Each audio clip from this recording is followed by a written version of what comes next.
Good morning students. आज हम जो हमने कल पढ़ा था उससे आगे टॉपिक को कंटिन्यू करने जा रहे हैं। तो मैं आप सबका वेलकम करूंगा आपके अपने YouTube English learning channel Pioneer English villa पर।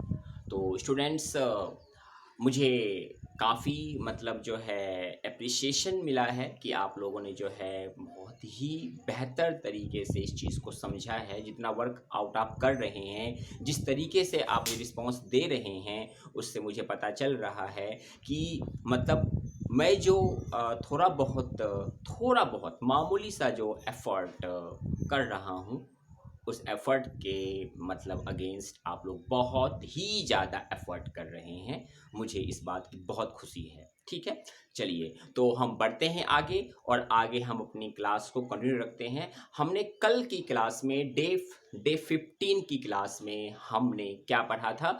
डे 15 की क्लास में हमने पढ़ा था कि सब्जेक्ट को आखिर हम कैसे मतलब पार्ट्स में काइंड्स उसके बनाते हैं। काइंड्स उसके किस तरह के होते हैं, मतलब फॉर्म हमने जाना था कि उसके फॉर्म कैसे हैं। मतलब मैंने बताया था आपको सब्जेक्ट जो है एक शब्द से लेकर के एक वाक्य के जैसे फॉर्म में भी हो सकता है। मतलब एक सब्जेक्ट के अंदर एक दो तीन चार पाँच या फिर इससे अधिक शब्द भी हो सकते हैं। और फिर मैंने आपको ये बताया था कि सब्जेक्ट सिंगुलर और प्लूरल होता है, और सिंगुलर का मतलब एक नाउन तो हो सकता है लेकिन एक शब्द नहीं हो सकता है, जबकि प्लूरल में एक से अधिक नाउन होते हैं और साथ के साथ उसमें जो हैं वो एक से अधिक शब्द भी हो सकते हैं। ये तो खैर पता है ही आपको कि अगर प्लूरल है तो एक से अधिक शब्द होंगे। चलिए बढ़ते हैं आगे और कल के मतलब टॉपिक को हम आगे जारी रखते हैं।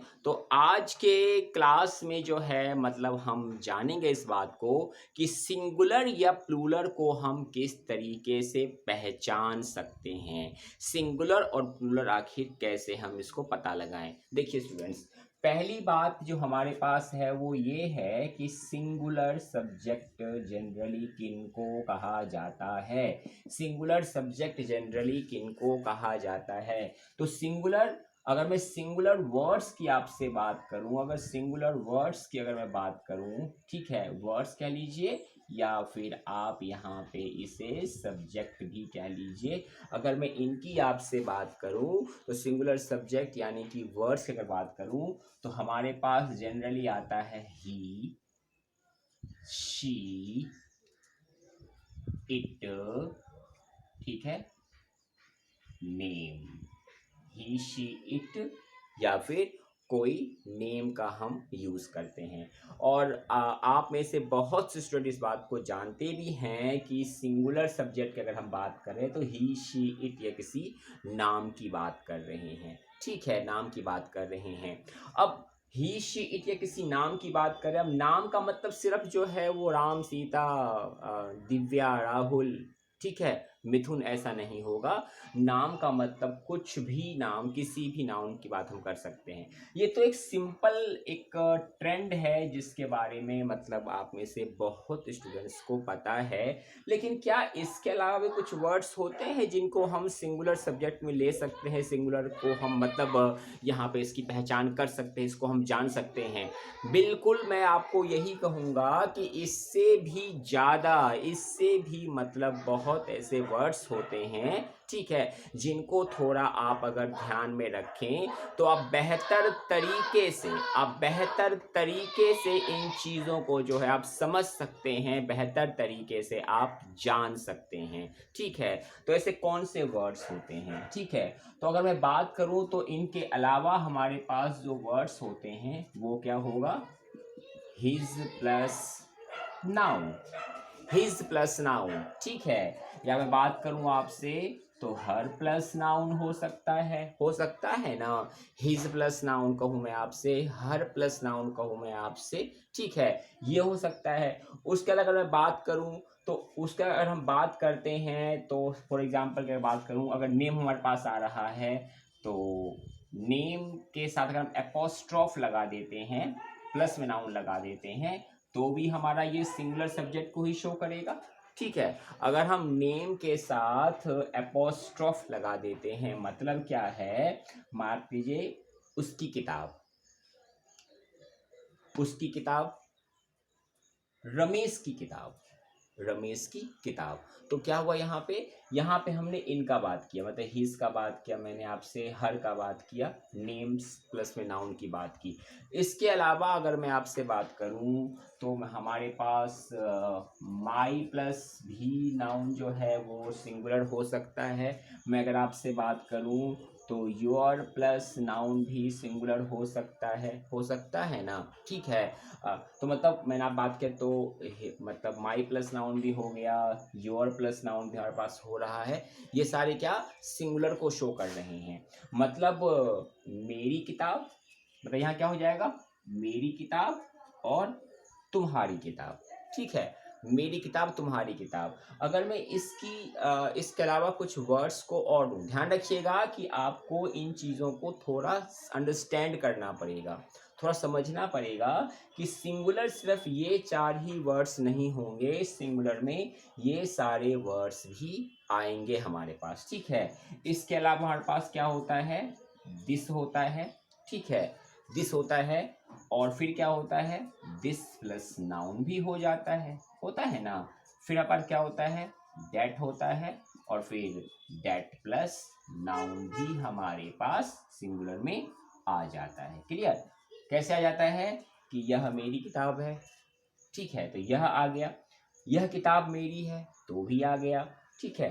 ये मतलब एन है, नाउन है। और फिर डेट की बात करूँ तो डेट भी आ गया, और बात करूँ मैं डेट प्लस नाउन तो वो भी आ गया, ठीक है। तो ये सारे जो वर्ड्स होते हैं वो हमारे पास सिंगुलर को रिप्रेजेंट करते हैं। तो सिंगुलर को रिप्रेजेंट करने के लिए हम इन सब वर्ड्स की बात हम कर सकते हैं, ठीक है। अब आप कहेंगे कि मतलब ये जो वर्ड्स हैं इनकी हिंदी आखिर हमें कैसे पता चले, इन हिंदी को हम कैसे जानें, ठीक है। तो इनकी हिंदी को बताने के लिए, ठीक, मैं आपको इसके लिए एक हिंदी का जो है मैं आपको टेबल लिखवा दूंगा, जिस टेबल को आप ध्यान में रख करके इन बातों को आप आसानी से समझ सकते हैं, बातों को आसानी से जान सकते हैं। क्लियर, मैंने क्या कहा, मतलब मैं आपको कह रहा हूँ कि 1 2 3 4, मतलब आप ध्यान रखिए, दिमाग के अंदर आपको ध्यान रखना है कि सब्जेक्ट कितने होंगे, 1 2 3 4, फिर 5 6, ठीक है, उसके बाद 7 8 9 10 11 12 और 13, ठीक है। मतलब ये 13 जो, मतलब हमारे पास ये वर्ड्स हैं, आप इनको सिंगुलर में ले लें। मतलब बेसिकली मैं आपको यही कहूँगा कि ये 13 जो आप वर्ड्स देख रहे हैं, ये 13 आप सीक्वेंस मतलब कॉम्बिनेशन देख रहे हैं, आप इन्हें दिमाग में रख लें। आपको याद रखना है कि सिंगुलर सब्जेक्ट कौन से होते हैं, ही शी इट या कोई नाम के साथ क्या क्या होता है, his plus noun, her plus noun, names apostrophe plus noun, my plus noun, your plus noun, this plus noun, that plus noun, ठीक है। ये सारे जो हैं सिंगुलर में बेसिकली हमने ले लिए हैं, ठीक है। इनके अलावा कुछ और वर्ड्स होंगे, लेकिन अभी मैं आपको वो नहीं बताऊंगा। अभी मैंने सिर्फ आपको ये चीज़ें बताई है, आप इन पर थोड़ा सा प्रैक्टिस करें, ठीक है। अब ये जो एन लिखा है, ध्यान रखिएगा, ये हमारा सिंगुलर नाउन है, तो आप यहाँ एस एन लिख सकते हैं। मैं को लिख के बता देता हूँ आपको कि आपको थोड़ी कन्फ्यूज़न हो तो आप, क्योंकि इनके साथ प्लूरल भी आ सकता है ना वर्ड हमारे पास, तो आप यहाँ पे एन की जगह एस एन का यूज़ करें।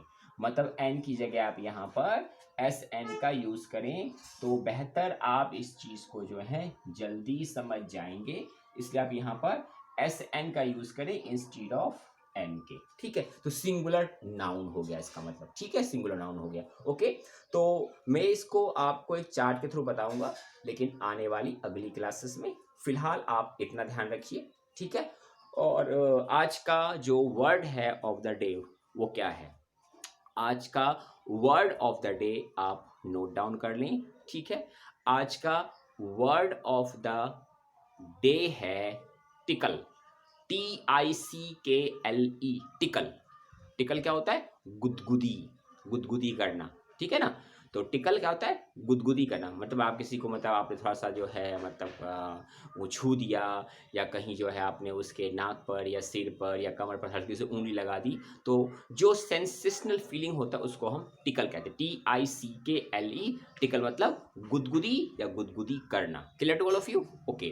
तो स्टूडेंट्स आप जो ये सीक्वेंस है आप इसे ध्यान रखें, थोड़ा इसके ऊपर प्रैक्टिस करें, तो मुझे उम्मीद है कि आप बेहतर इस चीज़ को समझ सकते हैं। तो आज हमने जाना कि सिंगुलर सब्जेक्ट की पहचान आखिर कैसे करें, या सिंगुलर सब्जेक्ट क्या होता है। ही, शी, इट या किसी नाम के अलावा भी हम सब्जेक्ट सिंगुलर को इस तरीके से आइडेंटिफाई कर सकते हैं। मैं आपको ये नहीं कह रहा कि यहीं फिनिश हो चुका है ये, लेकिन मैं आपको ये ज़रूर कहूँगा कि इतना अगर कर लेते हैं तो भी आप काफ़ी हद तक बहुत कुछ जो है वो जान सकते हैं। Clear to all of you? तो मिलते हैं हम नेक्स्ट क्लास में। Till then have a great day to all of you. Okay, bye.